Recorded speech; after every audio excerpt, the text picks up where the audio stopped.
Welcome to the Mindful Momentum Podcast. I am Robin Todd, your host, and I'm super excited today to have with me Mike Brackmann. And I'm going to let Mike talk a little bit about who he is. I'm super grateful that he is currently going through our mindfulness certification program. So I've had the privilege of getting to know him a little bit better in the last 3 or 4 months, and we'll talk a little bit later maybe of how our paths crossed. Okay. But tell us a little bit about you, and Yeah, I am Mike Brackmann. I've recently taken over my father's home renovation company, Brackmann Construction, and that's what's brought me here is to talk about being from the construction industry. And I have, for close to the past 20 years, been in the management side of the industry. And so I've had a lot of contact with our employees. And really our focus has been driving the experience of our employees as well as our clients, not just the product we produce, but the human experience and seeing how we all relate and how we just that part is so important to our lives. And kind of unusual in the construction industry, I'm assuming.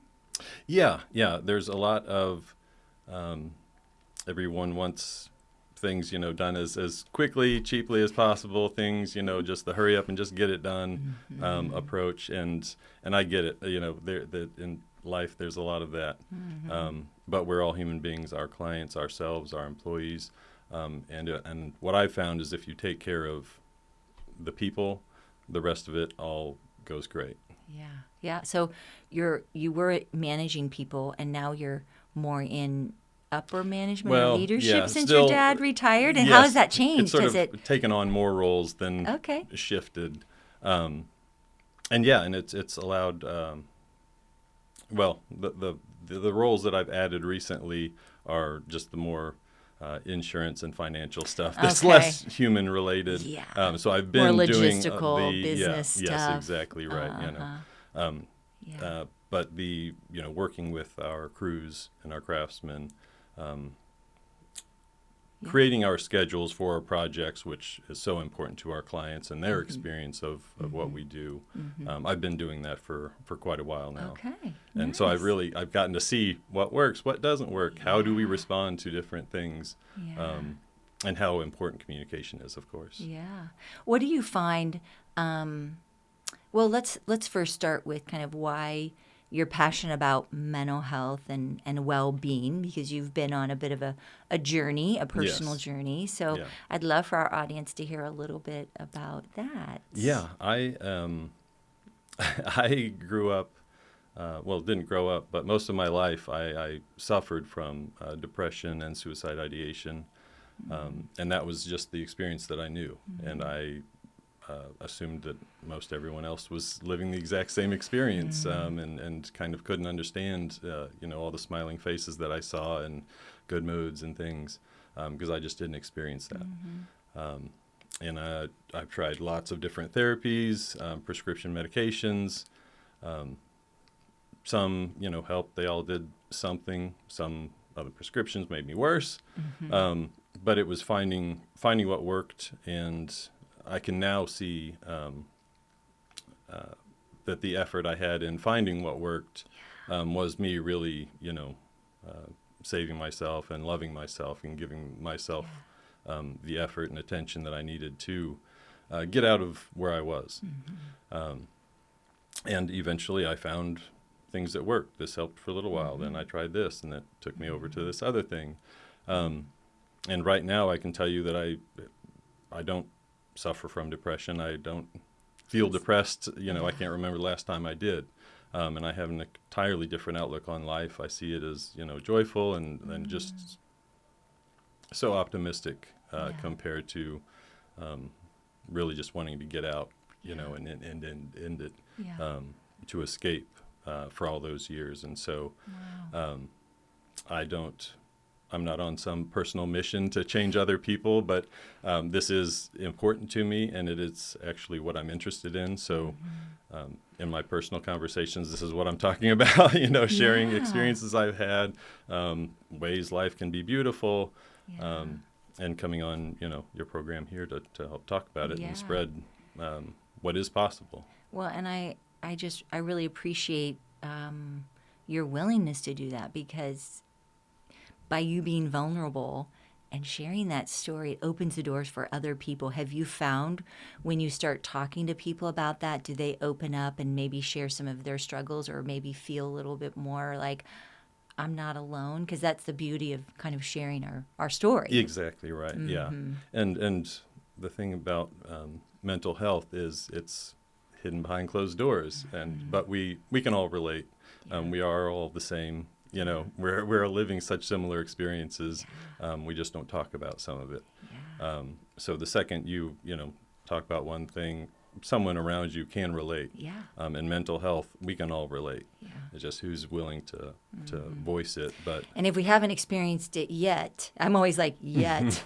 And I that's not a bad thing. But I'm like, I don't know what it's like to be at this age experiencing these things, and someday I might be experiencing that at that age. And it's just kind of this realization that this is the reality of like this curvy road that we talk about, right? Yes.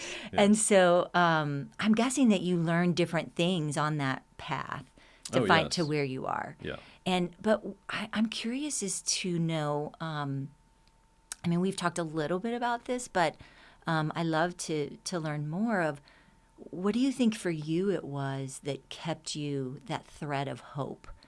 That was because not everyone would have been in your place and not taken that next step and been done. Like, this is just too hard or too much work. Was it a support system? Was it just something in your heart that just knew there must be something better? Like, I honestly wish it were something like that.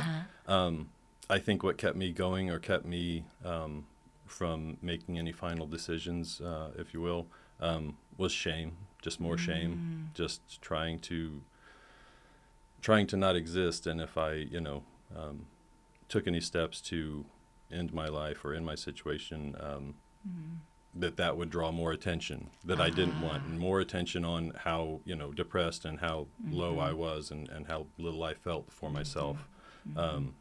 And so it was, the hiding is ultimately worked as a survival tool. That's, interesting. And it got me to these other things. But and so I think in somewhere I must have seen some sort of light.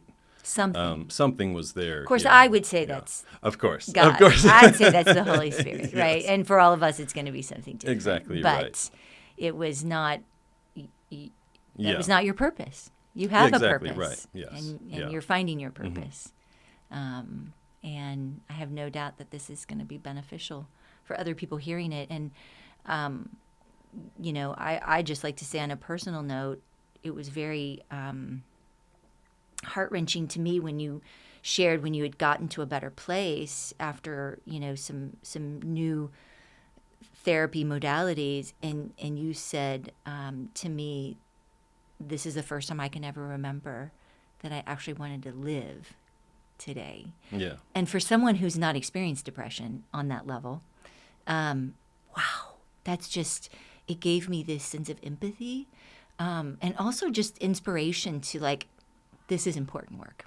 Yes. Like, I can't imagine anyone feeling so hopeless and so helpless that's like they don't want to live, today. And then for you to share kind of that complete contrast, I just appreciate you honoring me with that. I hope you don't mind I shared that. No, absolutely. But I'm always trying to learn where people are, and I can't, I hope I don't walk that path, but I can certainly try and understand it and have empathy for people who do. Yeah. And I'm so fortunate that I am where I am today. And I know my story is not everyone's story. It's some people's story. But it's so, and I think that's telling really difficult, painful stories. I think is where we lose some people when we talk about mental health awareness, because they think it must be an extreme, like, oh, well, I don't feel that, so I must not, Right. need help. And so I think leaving it, and I think the extreme stories are important because some of them are so dire that they need to be shared, because people do relate to those so much. But there's such a spectrum Wide that continuum, right? everyone Yes. falls somewhere on. Right. So yeah, that awareness, getting it out there, and like what, this idea of mental health being different than physical health. Is it like there's a cold and there's a broken bone? There's levels. Right. And so I think bringing this awareness out, and showing the full spectrum is very important. Yeah. Because that what allows other people to relate. Absolutely. And kind of connect with that and realize, like, oh, yeah, I mean, maybe I am struggling more than I realize, because we rationalize things, Yes. don't we? It's like, oh, I'm just really stressed right now, or, oh, it'll get better, or, we justify things. Sometimes we just, I think, lose sight of what is real. And, Yes. and even what does happiness even feel like? Yeah. What does it feel like to be joyful and to wake up in the morning and Right. experience that? There's, Right. The bar is Yeah. wonky. Right. Yeah. Well, I think a lot of people's existences perhaps doesn't reach the level of joy, Yeah. or not often enough. Yeah. But they've accepted that it could be worse, and so I'll just stay right here. But I think this awareness also, you don't have to be in pain, but like lets everybody experience joy. And I mean, you do have to embrace both. I think this is life we're talking about, but joy is possible for all of us. Yeah. And I wouldn't have said that 5 years ago, but it is. It is. And that's what we want for people. What do you think holds people back? I think it's, again, speaking Sure, from it's my your- own filters, the first thing I would say is shame. I think it's not, people Like, I aren't should be open stronger. I should be able to handle enough. this. I'm Being going to embarrass my vulnerable, family. And there's a lot of people have these misconceptions of mental health, that it had, like I just said, it has to be this extreme thing for you to mention it. And so if it's anxiety, if it's panic attacks, I mean, yeah, there is, and we're here talking about the construction industry that's a male-dominated industry, and I think for men it's especially hard. And I don't say that, as if there aren't extreme difficulties, Sure. that women face Sure, as well. of course. And I've been talking with my partner about this recently as well, of this dynamic that men have, they're supposed to be these, I'm speaking in general, Yeah. but this protector, this strong, this rock. tough, this, everything. And in the construction industry, yeah, you better be tough. That's the image we have.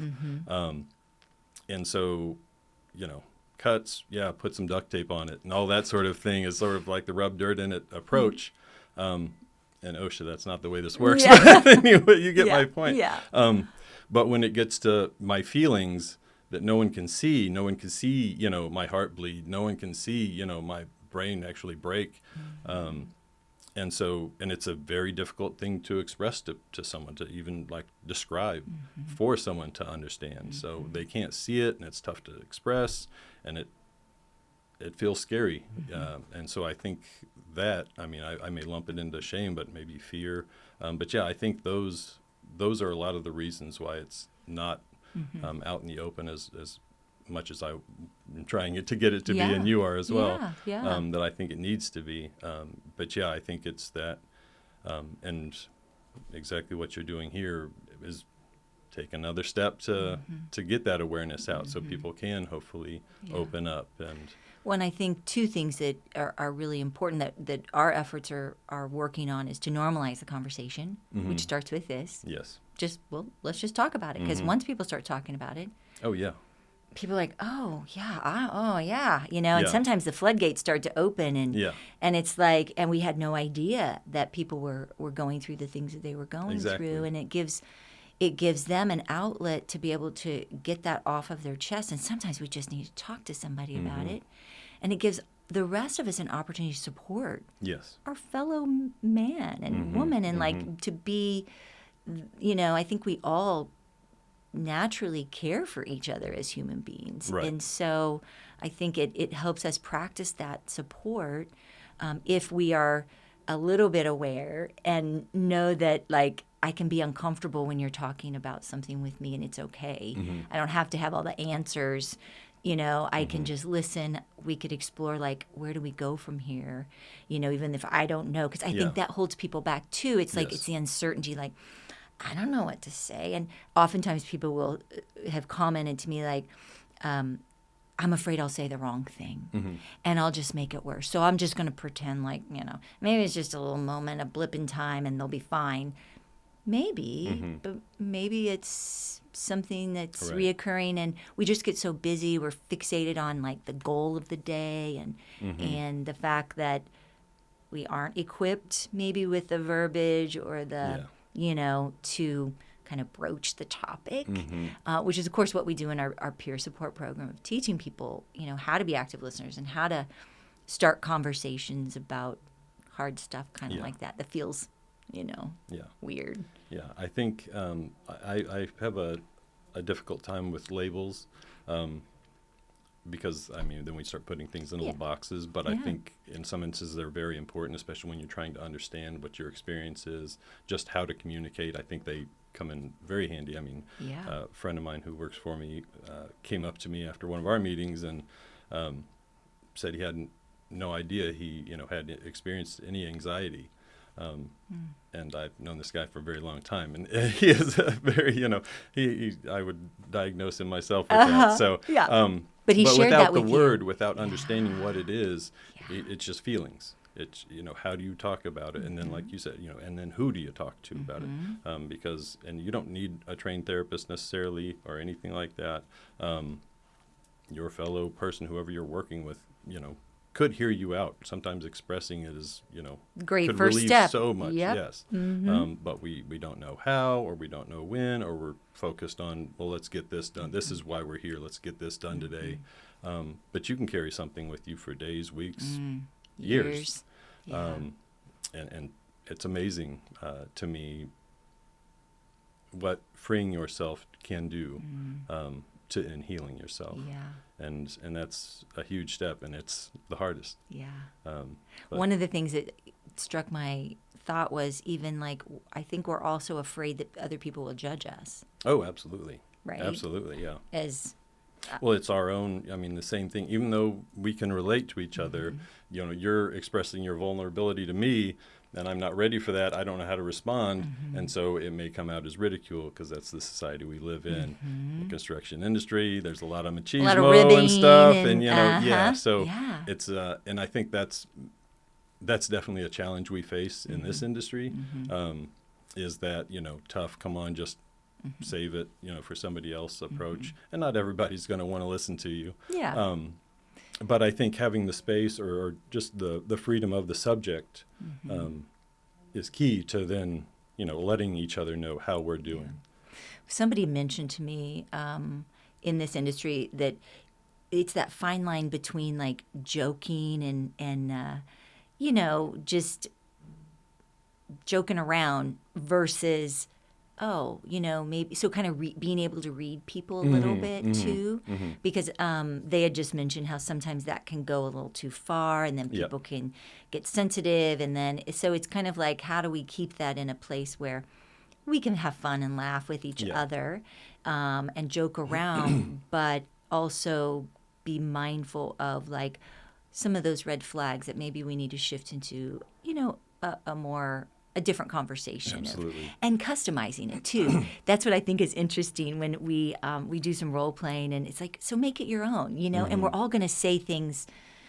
We have to be comfortable with it. I mean, it's not a script. I mean, we start out as a script just to get used to it, but like, what feels like me? What would I say to somebody? Not you or you or you, but having some space to be able to kind of practice that a little bit. And it's difficult because, like you said, there's a fine line, and someone's reaching out for help, and what that looks like to whoever they're reaching out to may, dismiss it, play it off as a joke, and then that person, wants to then turn back inside themselves, never to come out again, or for years later, and so, yeah, it's a difficult thing. Yeah. And it's something that I think, but that's with more awareness, I think the one comment, the one this, I tried with this person doesn't mean that's the end of someone's road for trying. Like, oh, well, they didn't respond in a helpful way, so let me reach out to someone else, hopefully. But I think awareness and really getting it out there is, this is fine. This is a comfortable conversation, or it's uncomfortable, but it's a comfortable it's a conversation we can have. Yes. You shouldn't be afraid to have it. As you experience life, you will find, okay, I'm not going to have that conversation with this person over here, but here's a group of people that, like, I can reach out to any one of them at any time, and I don't have to be in crisis. It can just be man, I was triggered, and let me just let you know, what happened, get it off my chest, and I can go back to my life, rather than just carrying all of that around with me. Absolutely. So what are I was just thinking, what are some things that you see in your business in terms of, and certainly not anything too personal, I don't want to, break any confidentiality, but just kind of in general, like what do you see people struggle with in terms of, seems to be prevalent, mental health? I think managing our emotions. I mean, if that's a big one, but I think that would be the one thing I see people carrying stress from home to the job site, from the job site back to home, and that's an important part of this to me. Is all of my employees have families they go to, and the ones who don't have families, they may have families, or other people around them, and so taking the stress from work, home, I don't want that, and I also, as a business owner, don't want them bring their personal stuff, to impact our work. But those things are going to happen. Stress does carry with us, regardless of who we've got to talk to, and those things will transfer at times. This is life. There's only one person. We don't, we may change hats, but you're the same person going in and out the door. And I think, just having those spaces to do that, because we're not just talking about this one person. Yeah. We're talking about their life and who they influence, their children, and your organization as a whole. Our organization as a whole, absolutely. And who we reach, our clients. Yeah. I mean, it's there's an energy. At the end of the day, it's all about your clients too, because when you come to the job site or wherever, and if you're in a bad place, you don't even have to say anything, and people know. Oh, people know. Yeah, if you are in it, people know, and it's just like, whoa, we can all feel each other's energies. I mean, when they get to extreme levels, everyone can feel it. And so, and that's just not a great place to be. We'll all get there at times probably, but there are tools we can help people with so they can then manage those. But I think managing emotions and the construction industry, like a lot of industries, it's full of surprises. This didn't go well. Something's not drying as fast as I expected it to. Schedule's raining. Off. It's raining. Yes, I mean, there's so much that, like, it's not the way you planned it. It's going against what you expected to happen. Yes. So it happens a lot, and people are triggered every single day in lots of different ways.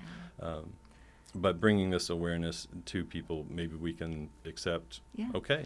The things we can't control. We know this is going to. We didn't expect this, but this has happened to in the past, like these unexpected things in life, on the construction site, everywhere. But I think managing ourselves, and that's why I think mindfulness is so important, because to me, the more I learn about mindfulness and other modalities and practices, it feels like the base of it, of being present in yourself, what's actually happening. I'm feeling all these feelings that feel like fire, maybe, or urgent, flashing red lights and things. But it's like, okay, what is this really? So, and that's I think that's key, and it's also can be a simple practice. Yeah, And absolutely. I think that can reach, Keeping it simple. the most, yeah. Yeah, absolutely. So I was reminded because I can't remember if I told you we did a huge kitchen remodel at my house. So when you're talking about, timelines Right, yeah, I and know, that I'm triggering you a little frustration, bit. it's all coming back to me.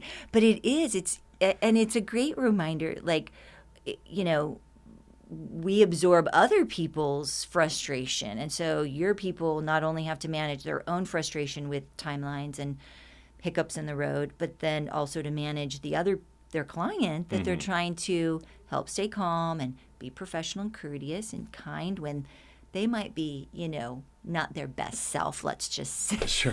right? Living in a construction site, yeah. Yeah, It's because the bigger people projects. get very emotional. It's your space. I mean, It is. it's tough to relax when, And you're happy about it, but when things don't go as planned, which I think anybody who does any kind of home project knows nothing goes as planned. It's like not with Brackmann Construction. well, no. I mean, it always goes perfect with Brackmann Construction. I'm talking about my house. Sure. But the running joke at my house is like, okay, well, let's take a bet on how many times you're gonna have to go to the hardware store to do this project, right? You've been once, but very rarely does it happen that you only have to go once, right? Because nothing ever goes as planned. Sure. Yeah, it does test us in many absolutely. ways. Yeah. I mean, life is going to do that It regardless is. of where you are. Or And what isn't you're that it's like that is like a microcosm of life. It's an analogy for life too, isn't it? We plan. We think we have all our ducks in a row. Yeah. You want this thing that's on the other side of all of this that you have to go through, and So you go, okay, little obstacle here, obstacle there, and being able to keep on keeping on and navigating it. So tell me, let's talk a little bit about how we met and kind of some things that you're doing. I mean, taking that small step just toward your efforts in trying to change the culture at Brackmann Construction, because I think you can, certainly you are a trailblazer in this space. Well, You are. And I honor that because this is for construction companies, small, big, medium, whatever. It's a little scary, stepping outside the box a little bit to start, I don't know where to start. And certainly we can talk a little bit more about that later. Mike, tell us a little bit about how we met and kind of the things that you're doing within Brackmann Construction to help change that culture. Yeah, I've been, as I shared, I've been on my own journey for quite a while, actively in therapy, off and on, I should say, since I was maybe 20. And as I started finding success and actually, no longer suffered from depression, but was actually able to manage it, I, of course, wanted to share whatever I could. And though we offer health insurance, all the stuff, mental health is through the insurance industry has always been a challenge for me, and I've ended up just paying out of pocket to work with the person I wanted to work with. And so I wanted to bring someone into our company just to bring that awareness in. And so I've been thinking about this, had been thinking about this for probably a couple of years, trying to do some online research of who could we bring in. And I was just looking for a forgive the term, general therapist. Sure. No specific direction, just someone who I thought could come in, just give a speech about what it is and perhaps some references, those sorts of things. And so I signed up for a NARI webinar that you happen to be speaking on, and everything you shared about mental health in the construction industry. And, you gave some real data points about suicide rates and these numbers that just show you just how important this is to really push into this industry, I think, or bring awareness to this industry. And the way you presented it, I was like, she's it. This is exactly what I want to bring to these my staff, men and women. And so we chatted and made arrangements for you to come in and talk with the staff, and that gave me an opportunity to share a bit more of my personal story with them, because some of them knew, a lot probably didn't. And I think, and as you said, I'm happy to be the example. And sometimes that is me falling on my face, and everybody can now say it's okay to fall down, or to be vulnerable in this space. A lot of years talking to therapists and things, so I've told my story so many times. And I've also learned recently that's not my entire story, but it was the one I identified with for so long. And so, you coming in to let them know the basics of what's actually happening in the construction industry and how serious the issue of mental health awareness is, and then also showing them some of that spectrum. Like if you fall somewhere on here, you don't have to be at risk of suicide not to be worthy of some attention and tools to help improve your life. And through that, they were super receptive. They were very receptive. I was so surprised. There's always no judgment when I do a presentation for a group that's new, and especially if it's not volunteer, because you get people like, I gotta be here, you know. Yeah. And but really, there was a little bit in the beginning, but boy, as we continued on that conversation, I think I always see this, the walls start to fall because people go, oh, I think I get that, or I think I might have a little trouble with that, or oh, I'm not alone, or wherever that realization is along that, that time frame. And I felt like by the end, like, people were nodding, they had some good questions at the end, and that's just that baby step of introducing this idea to people. And I'm curious to see, so that was about a year ago, probably. I think so. Yeah. And of course, you chose to go through our certification, which will just equip you even more to continue to do things with them. But I'm curious as to, like, have you noticed anything, in small, subtle changes in people or conversations, or tell me what have you noticed anything? I don't know that I've noticed anything that I would attribute to, like, yes, this was because of that necessarily. Not necessarily that, but like just this whole like premise of you really feeling called to kind of share your story and kind of shift this culture of not talking about the stigma and all of that. Yeah. And actually I have noticed some direct results from that as well. I mean, calling in sick, you can make up whatever. But I've actually had conversations with employees about more mental health reasons as to why, and if you're struggling, I've been there. Yeah. You're not going to be any good on a job site. You're not going to, help our client, reach their dream, their goal of a new kitchen or whatever we're working on. And so I'm happy to provide them with whatever help we can, if it's a sick day, if it's reference to something else. But I have had some conversations, so I think the door is open a little bit as far as, hey, this is okay to express. I don't have he's to the make real up deal. a lie. Like, this isn't going to turn. Don't want to just come to work today. Yeah. So there has been some of that, and I've also noticed it between some of our craftsmen as well.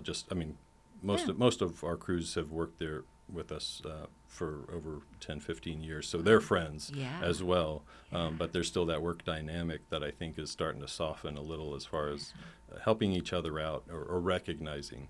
And that was one thing that I realized, I think, during the presentation that you came to, because we do safety training. And we'll do another heat advisory one coming up because summer's coming, and that one always I always recognize that because it mentions we're looking out for each other. Heat exhaustion, you don't always know it in yourself, but you can be showing the symptoms, and your person working next to you is like, wow, you need to go find some shade and lie down.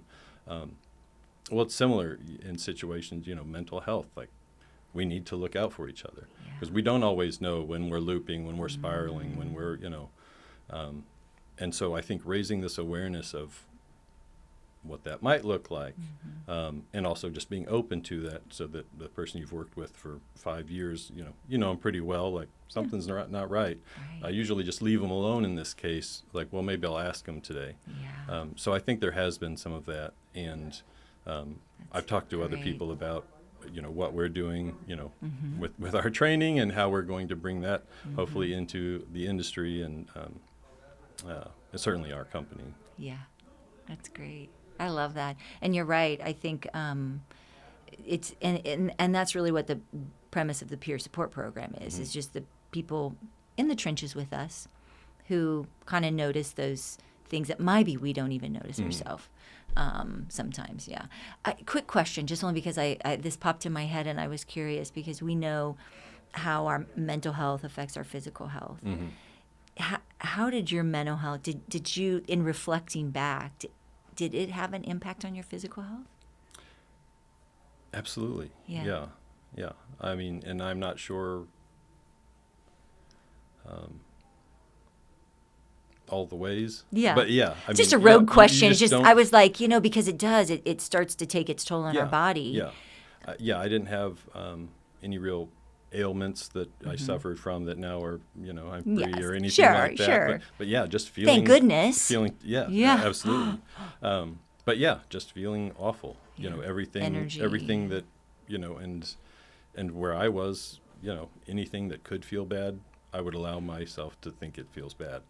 So yeah, it was anything, pain felt worse somehow, right. if that makes sense. And I'm always, when I've experienced some pieces of depression, it's always interesting how just accomplishing something feels huge. That motivation and kind of that heaviness that it brings. Did it feel like a heavy weight that you were carrying, your depression? Oh, very heavy. I didn't know if that was a universal. I mean, I kind of thought it was, but I wasn't. Yeah. Sure. It's a weight that you can't put down or you don't. Yeah, it's and it makes everything else heavy. Yeah. Like you said, the accomplishing something is such a relief, but the depression I was with made the smallest, little thing seem this impossible mountain to climb, and so the accomplishments rarely came. For me, I was, great at hiding it, so I was able to accomplish things at work, and people maybe thought I was just moody or didn't like to talk to them, or however I come across or used to.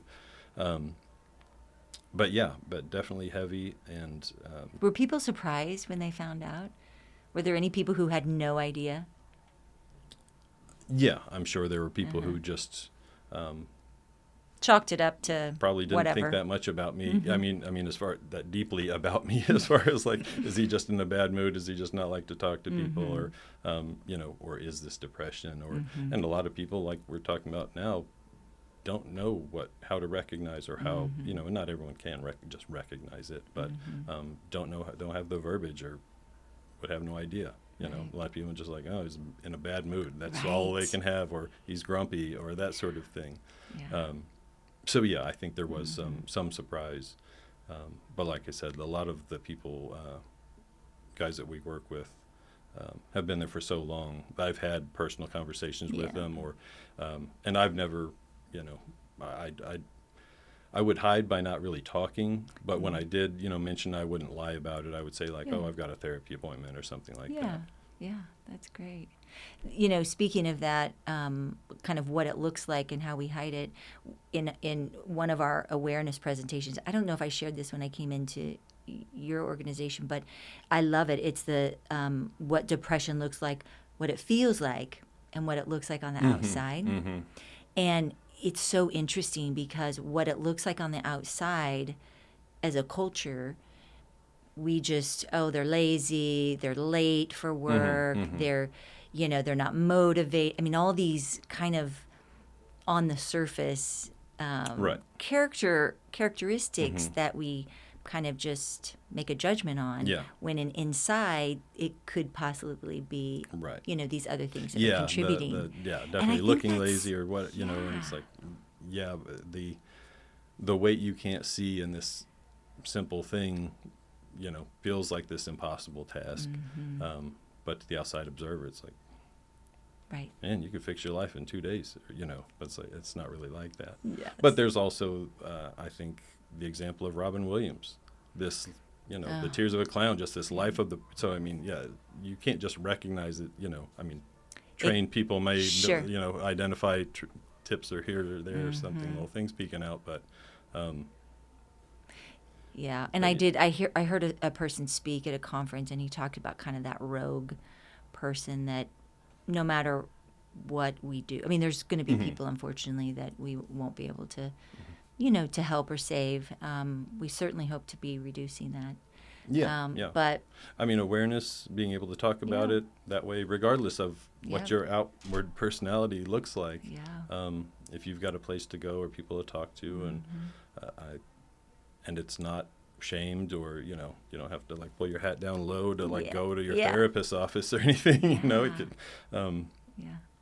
I think that's where we're going. That's where we have to go, and I think that's going to give so many people relief.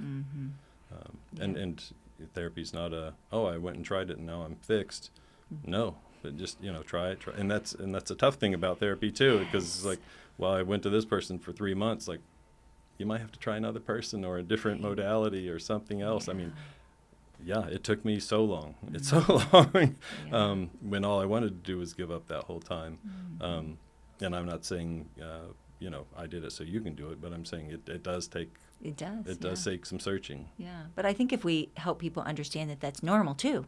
Absolutely. And it's okay. It's absolutely normal. And I'm here to kind of support you along that journey of finding the right fit and to keep testing things out and finding what works and learning those things. I'm sure there was things you learned with each experience that contributed to the next one. I mean, we kind of want to say it's a failure, but it's really not. I was just going to say that. Exactly. Our idea of failure is a bad, and when it's like, well, that didn't work, so now you can, that's a gift. Like, direct your efforts somewhere else, because this is not the way. Right. So try something else. And I've, grateful that I got to a place where I'm on no prescription medication. I know some people will maybe need something, maybe the rest of their lives. There are a lot of things out there that if you are in crisis, they're a great stopgap to, kind of hold you to get you to a place where you can find some help. And this is time consuming work. I mean, it takes work to get out of it. It's like I said, it's not I went to a retreat for a week and now I'm better. It's like, you may be better, but there's the work continues. But I'm guessing you'd say that it was worth it. Oh, absolutely. It's all worth it. Yeah. I mean, it's all for one day of my life right now. Yeah, it's all worth it. And I'm getting lots of days. So that's so awesome. That's really awesome, Mike. I appreciate you sharing your story. As we kind of wrap up, I was just wondering if you would just share with people who might be listening, who might be struggling, or maybe they know of somebody who's struggling.